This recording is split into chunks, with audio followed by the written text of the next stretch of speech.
6 лет назад из Санкт-Петербурга в Абхазию переехала жить театральный художник Мария Филаретова. С тех пор она, ее муж и маленькая дочь Ксения живут у своих друзей семьи Гулария. И она создает прекрасное витражное стекло. Мастерская находится совсем неподалеку от этого вокзала. Сейчас мы туда пойдем. Здравствуйте, Мария. Привет, Ксюша.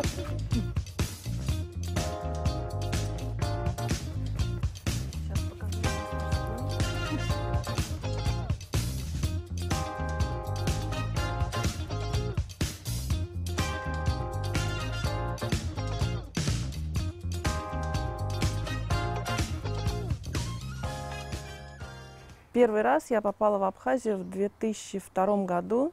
Моя подруга меня просто, можно сказать, насильно привезла. Мне казалось, что я еду в какую-то очень жесткую мусульманскую страну, где женщины ходят буквально в чедрах. Мы тоже в длинных юбках, в платках. Мы приехали монастырь смотреть. И вот в этот день мы познакомились с Русланом Ивановичем. И как-то потом я стала приезжать с братом, потом тоже еще, вот так тоже с семьей. И вот в какой-то момент мы просто поняли, что мы переехали. И, хотим переехать, и мы просто взяли все, и в течение недели собрались в Петербурге. У нас там дом остался, там тоже родственники. И вот маленькой было год дочке, старшая вышла замуж, и мы с чистым сердцем, совестью уехали сюда жить. Вот просто все равно интересно, что-то здесь так привлекало или что-то там так отталкивало? Нет, там меня ничего не отталкивало, там прекрасно в Петербурге, это, кроме погоды, что разве что. Там все замечательно, и работа была у нас тоже очень такая хорошая. Но здесь как-то совершенно по-другому. Здесь свобода, как-то, не знаю. Я как первый раз в жизни здесь оказалась, я поняла, что тут хочу жить только здесь. Хотя я ездила, по работе за границей, я в театре тоже работала одно время, когда декоратором. Мы ездили, в Македонию, там Турция, Италия, в такие страны. Там, конечно, тоже замечательно, но мне нигде не хотелось, чтобы навсегда остаться. У меня сестра в Ницце живет, она всегда зовет нас в гости. Но я так ни разу не доехала, потому что мы каждый раз ехали в Абхазию. Мария, расскажите о своей работе в Петербурге. В Петербурге я закончила в 2005 году театральный институт на художника-постановщика. Один раз в кино поработала, в театре, но поняла, что тоже это не мое. Занималась интерьерами, общественных зданий, театров. Оформляли мы много. Вот у меня в Эрмитаже по моему эскизу занавес висит в Эрмитажном театре. Очень много. Мы в Осетии я делала тоже филармонию. Много поработала, тоже устала от этого, там и хорошо зарабатывали, все нормально было, но тоже не очень свободы такой нет, ты постоянно работаешь, и как-то все это мне стало в какой-то момент. Но когда родился ребенок, такую жизнь уже стала, либо ты ему нанимаешь няньку и сам, и ребенка видишь там в лучшем случае выходные, либо ты с ребенком как-то больше общаешься.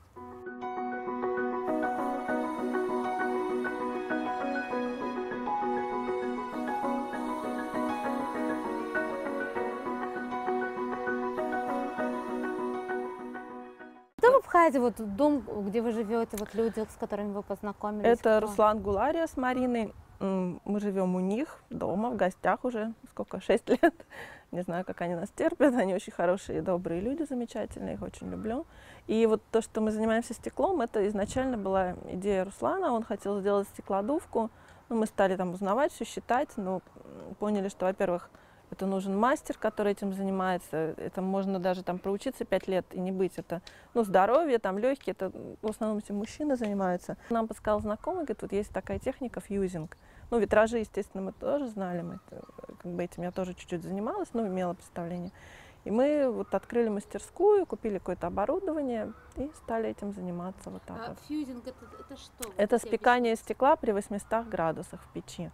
То есть температура. У вас печь, которая... Да, у нас печь, в которую кладешь заготовки с выложенными на нем рисунком определенным образом. Все это закрываешь сутки, это печется, да. Большую часть это остывает. Там тоже какие-то определенные вещи, там должно совпадать коэффициент теплового расширения, иначе стекла друг друга разрывают. И потом уже получается готовое изделие полностью.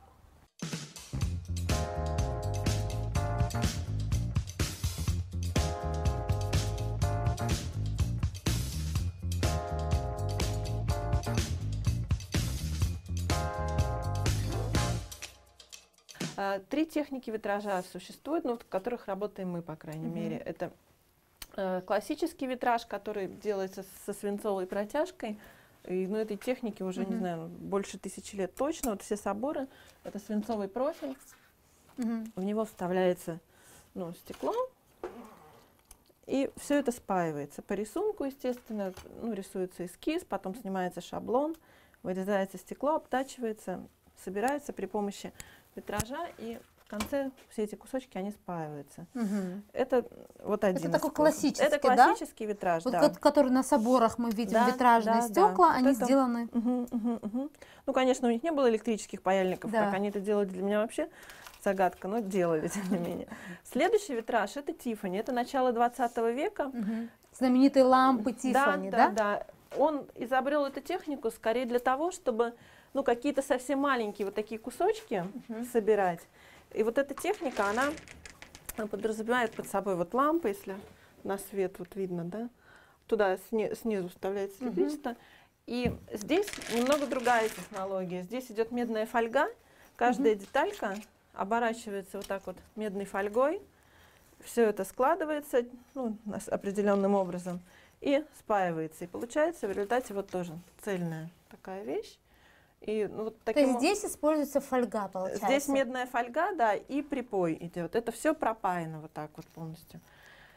Она более такая трудоемкая, ну, более сложная. Вот эту лампу, например, мы с Алясом вдвоем делали 2 месяца. Такой есть художник японский.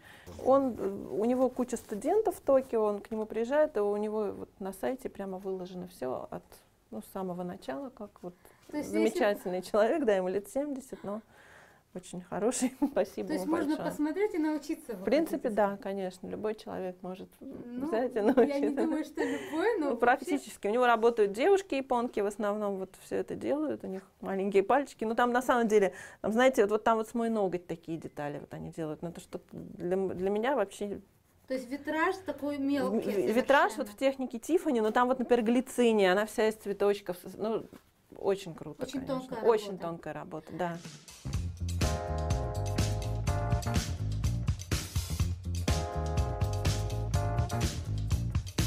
Когда вы это рисуете, чем вы вдохновляетесь? Вы знаете, там очень такая довольно жесткая палитра, там всего, например, 40 цветов. Ну вот стекло, оно готовое, листовое, и ну, просто скорее какими-то цветовыми сочетаниями, потому что ну, рисунок тоже можно цветы делать, еще что-то, можно какие-то фрукты, но это как-то мне не так интересно. Мне интереснее вот мозаика, и вот по цвету разные сочетания, они как... Ну, вот они как звучат прямо по-разному. Вот иногда сделаешь, вот прямо смотреть противно, убираешь, делаешь вот что-то другое. То есть вы играете с цветом? С цветом именно? в основном, Пытаетесь да. находить интересные комбинации Да. в цвете.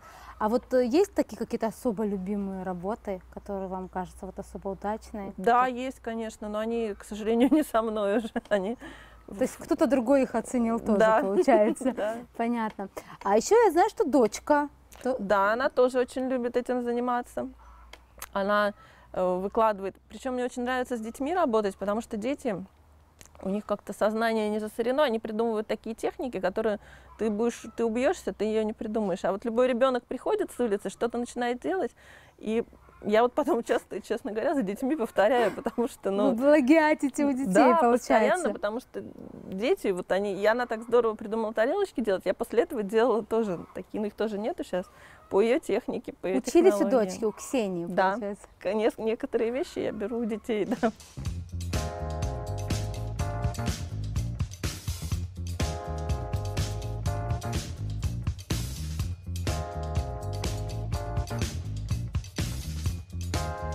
А еще Ксения ходит в абхазский сайт. Это как? Да, Не сложно? Ей не сложно, мне как бы неудобно хвастаться, но у нее очень хорошие успехи в абхазском языке. Она даже подсказывает своим одногруппникам. Правда? Да. То есть может даже с нами поговорить, получается? Может. Да, вы можете спросить. Но она не знает, если будет стесняться, ответит ли. Но она может, например, спеть. Она поет только на абхазском, потому что на русском, у них же абхазский садик, да. они не учат.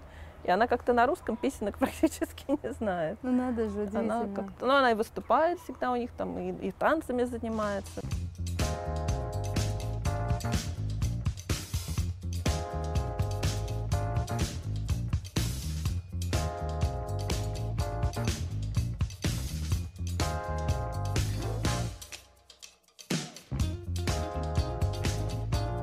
Да. А третья техника, которую вы сказали? А третья техника — это вот современный витраж, это тоже где-то середина 20 века, фьюзинг.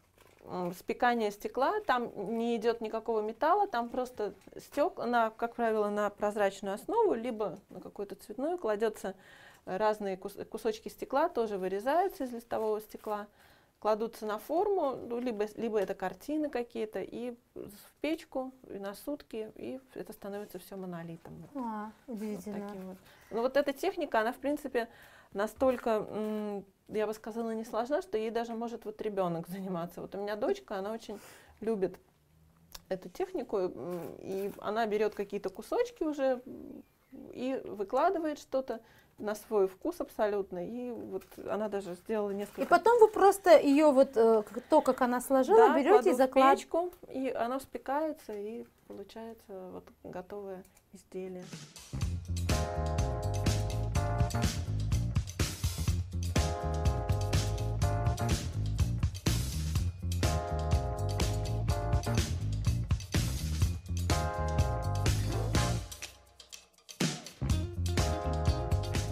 Еще с кузнецами работаем. Вот такие штучки нам делают кузнецы, ну, некую оправу, и мы туда это стекло вставляем. И несколько работ мы в Камане, тоже ковку я делала, стекло туда в Каманский монастырь. И вот с металлом это очень, ну, хорошо сочетается, с деревом тоже, но мы просто пока что еще что-то пробуем, еще что-то с бетоном тоже можно сочетать. То есть получается, что многие ваши работы — это плод сотрудничества с другими ремесленниками. Да. А вот конкретно еще с кем? Мы с очиндарскими кузнецами работаем, вот с Димой Ачбо конкретно. Вот я какие-то эскизы рисую, он делает. Вот в Каманах мы крест красивый, не знаю, батюшка его установил или нет, там у него какие-то были с подъемом наверх, там вертолеты или что-то. Но вот мы уже ему туда два варианта красивых крестов очень из металла сделали. Потом все убранство в храме, вот кроме 2 кованых люстр, это он где-то, а так вот Каманский храм полностью, вот там наши работы. Мозаики тоже мы им там делали, но они потом перестроили крыльцо, и наши мозаики, ну, он просто снял их в другое место, перевесил. Вот так.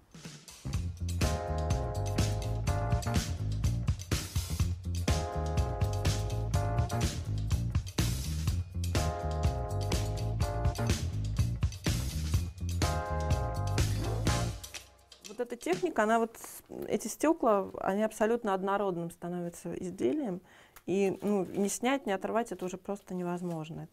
А до спекания это выглядит вот так, это просто кусочки стекла.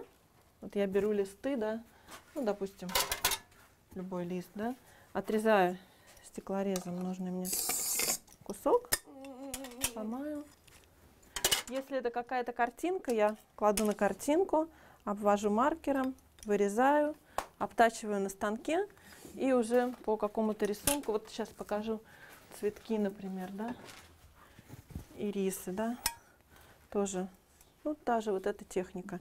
Просто рисую картинку, по ней делаю уже, ну, шаблон и вырезаю стекло, кладу в печь аккуратненько, чтобы не съехало ничего, и оно спекается, и вот получается такая вещь.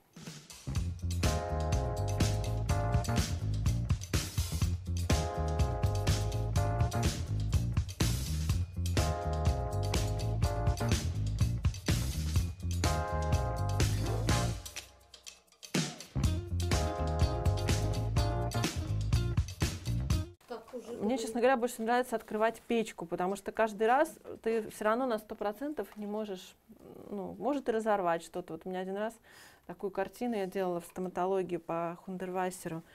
Рисунки такие сложные. Это было самое сложное, что я сделала. Я открыла печку, и она вот на 2 части абсолютно. Поломалась. Да, и уже ты с ней ничего не сделаешь. Это не угадаешь? Не угадаешь. Это какое-то внутреннее напряжение в стекле идет, и это совершенно не...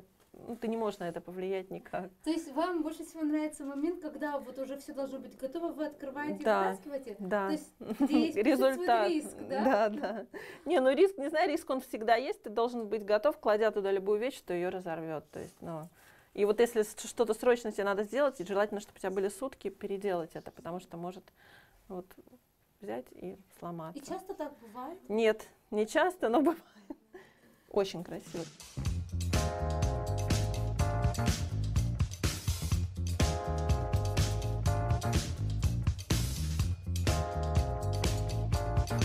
Чтобы люди могли делать, чтобы жизнь вокруг была лучше, как-то красивее, гармоничнее. Ну, я думаю, что вот мне кажется, что надо с детей начинать, да, надо для детей больше делать каких-то кружков. Вот я не знаю, мы в детстве были маленькие, я ходила и в керамике занималась.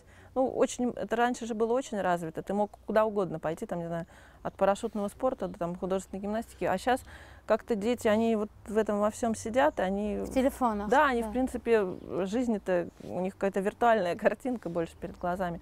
Естественно, если ты это с детства все не развиваешь, то потом это уже, ну, тебе будет совершенно неинтересно. Вот мы хотели в Афоне сделать тоже, вот детский центр есть творчество, хотели сделать кружок, там грант написали вот с директором Заирой, но как-то нам ничего не выделили. Я бы с удовольствием вот, ну, лет с 10 бы детей учила бы, потому что, ну, это с детства все надо прививать, вот с такого возраста. То есть вы заниматься готовы? Я готова бесплатно даже заниматься с детьми, потому что я говорю, с детьми заниматься, от них много чего берешь, но как-то, ну, не захотели, не знаю, не дали там на что-то, какие-то свои соображения, я не знаю.